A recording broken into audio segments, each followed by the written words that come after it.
Howdy folks. I'm going to be doing several discussion videos tonight. I want to discuss with you about the things that we need to consider when we are choosing plants. Okay? And I'm talking about the wild plants, the native plants. Now, there's many considerations, but I want to focus on the ones that I feel are the most important. So the one thing I do want to bring up is plentiful, invasive. About 6 months ago, I was driving home and I just kept thinking about all of these invasive species that, you know, nothing kills them. Let me tell y'all guys, there's a place that I pass on the highway every day, twice a day. There are some spectacular mullein plants, but they are right on the side of the highway, so I would never harvest them because I'm just not sure about them, even though I see that one spot twice a day. The plants are right on the highway, like growing on the other side of the white line. They are huge. They are in full bloom. And they've been sprayed twice by poison in the last 3 months. Now everything else around them is brown and dead. These plants didn't even wilt. Now I do know enough about biology to know that even if the plant appears okay, and it may very well be that the poisons, that the chemicals that we have now can change something on a cellular level, a molecular level. So these plants, once their stalks are produced in their seed head, the seed may be mutated, or the genomes in it may produce less healthy plants when those seeds fall. But this plant is so hardy that man-made chemicals have been sprayed on it twice, and it didn't even put a dent in this thing. Likewise kudzu, likewise thistle. There are many species of plants that grow everywhere, like my very favorite, the wild lettuce. And you chop them down, they come back. They produce millions of seed, and so they scatter. And I felt like that God designed that specifically for our benefit, so that no matter what our very own stupidity might ever wreak upon the world, that there would still be a way that we could take care of ourselves. So that just came to me one morning out of inspiration, and there's no way to really prove or disprove that. But I think it bears some pondering upon, because what we are finding out now, as more people have been damaged by chemical medicine and they're reaching out for something different, they're wanting to go back to nature, and they're having great benefits from it. So the kudzu is an amazing plant, and we are learning this, that it can cure addictions, that it can take care of hormonal issues. The nutrient density of the plant is outstanding. The vines of the plant can be used as cordage. The leaves can be used as animal feed because of the high nutrient density and the way it is easily digested by animals. And it has overgrown the whole entire South. K-U-D-Z-U, kudzu. And you can order the supplements online anywhere, kudzu. So I will be trying to harvest some. There is none immediately close to me, but I am going to try. So I think that if there is something growing very well, there's a reason for that, and that we need to look at that plant. So the other thing that I think about is it being local. It's always good to eat local, because whether you believe in God or not, the fact of the matter is that things that are immediately around us are most often to our benefit.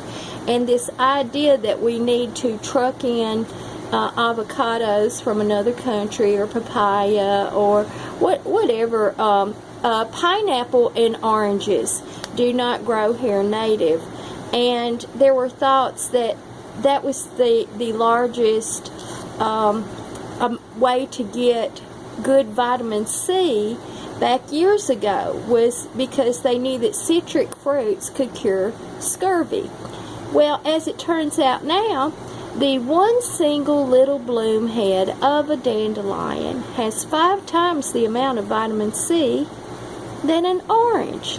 So, I think that the things that are locally around you are the things that bear thoughtfulness and getting information on them and using them. So, is the plant native to you? Is it local to you? Is it easily available to you?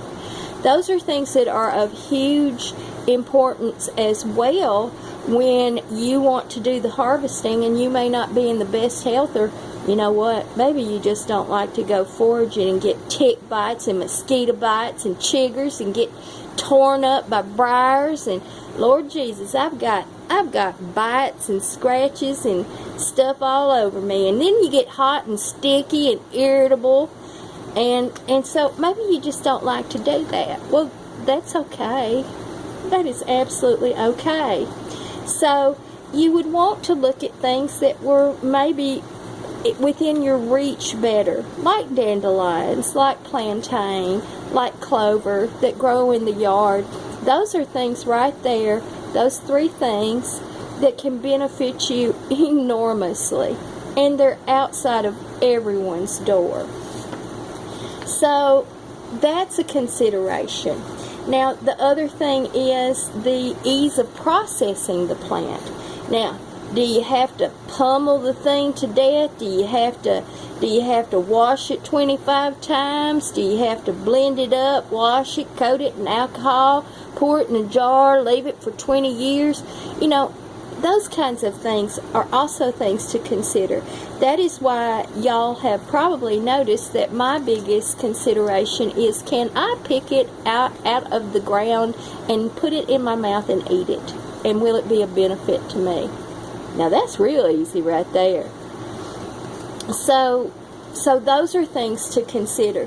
Now, I have taken this next step with the wild lettuce in making these concentrates and tinctures, because I realize that some people just may prefer that, and y'all, for no other reason, I'm doing it for people that have the need of it. It's okay for me to use it myself, but I just chew on leaves. It's just as effective.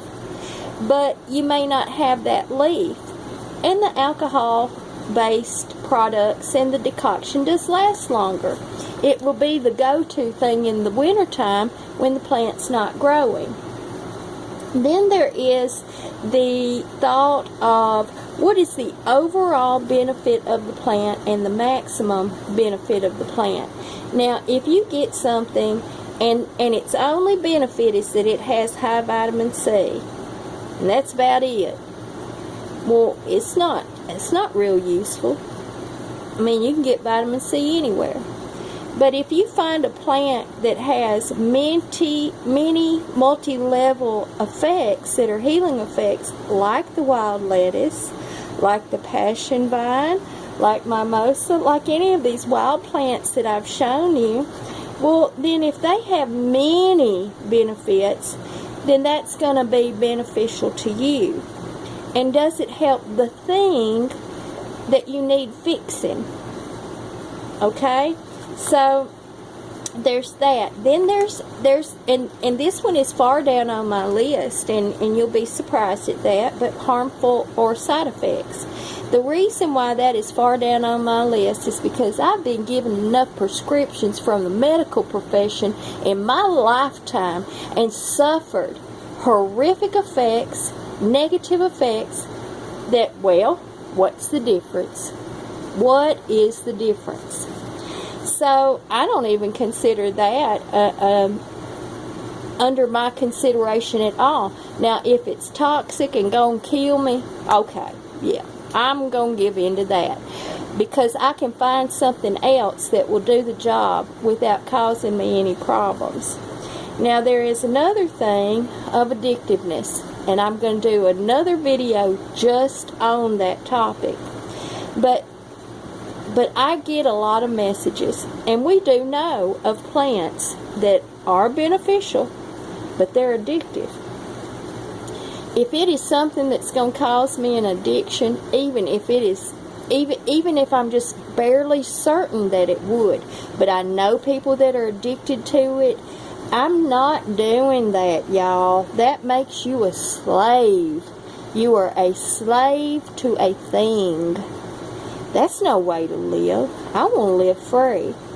So those are some things that I want y'all to consider when you're going into this plant medicine. And I'm kind of thinking about taking chapters or pieces of these different books and us reviewing those. Me doing a summary of it and explaining it to you and giving you a condensed version. I'm really thinking about doing that. But I wanted to bring y'all that tonight about the considerations to take when you decide which plants you want to use and how you want to use them. Now, I hope y'all are doing well tonight, and until my next video, goodbye.